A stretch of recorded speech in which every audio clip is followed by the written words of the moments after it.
In a small town nestled between quiet hills, there lived a man named Arun. He wasn't unhappy, but he was never still. Every morning, as the sun rose over the rooftops, his house came alive with sound.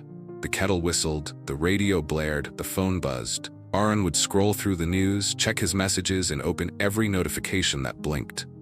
Even as he brushed his teeth, a podcast murmured in the background. Noise followed him everywhere.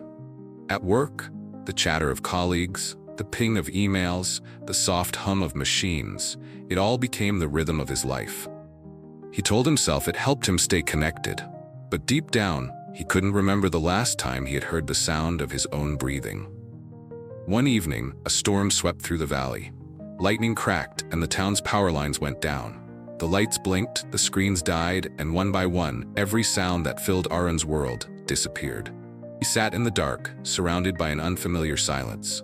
No music, no phone, no hum of the refrigerator, just the soft tapping of rain on the window pane. For the first time in years, Arun could hear his own heartbeat. And it scared him.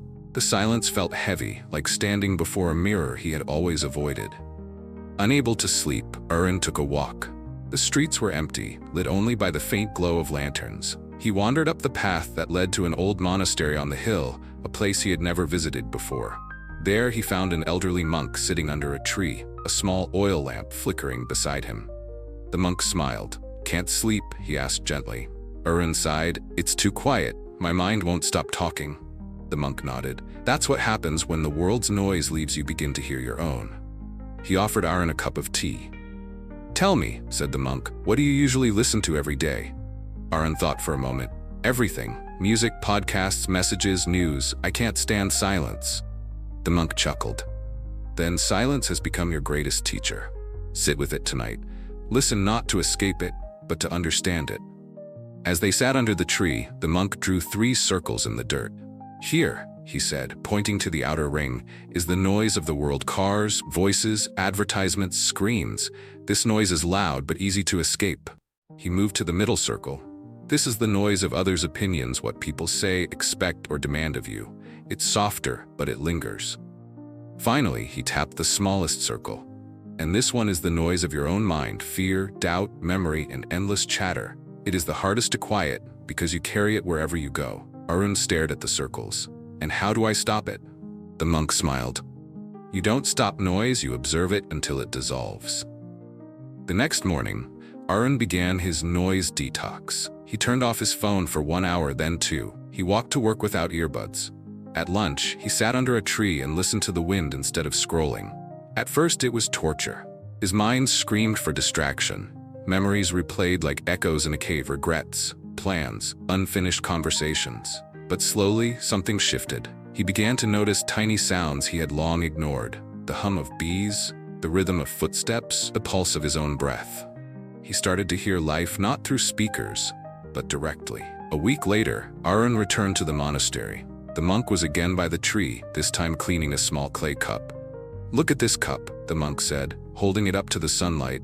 "If I fill it and shake it, what do you see?" "Ripples," said Arun. "And if I let it rest, the water becomes still." "Exactly," said the monk. "Your mind is that cup. The more you stir it with noise, the less you can see clearly. But if you let it be still, clarity returns by itself." Weeks passed, and Arun's habits began to change. He still listened to music, but sometimes he let the songs end without rushing to play another. He still watched the news, but only once a day, not every hour. He learned to walk in silence, to cook without background sound, to breathe without needing to fill the air. And in that silence, he discovered something astonishing. Peace was not a place, but a frequency. It had always been there beneath the static. One evening, sitting by his window as the town lights twinkled below, Arun realized he no longer feared silence. It wasn't empty. It was full of presence, of awareness, of life. Months later, his friends noticed the change. "You seem calmer," they said. "What's your secret?" Arun smiled. "I stopped arguing with the noise. I just stopped feeding it." He began hosting small gatherings at the monastery, silent Sundays, he called them. No phones, no talking, just tea and gentle breathing. People laughed at first, but when they left, they said they felt lighter. And so from one man's detox, a quiet revolution began.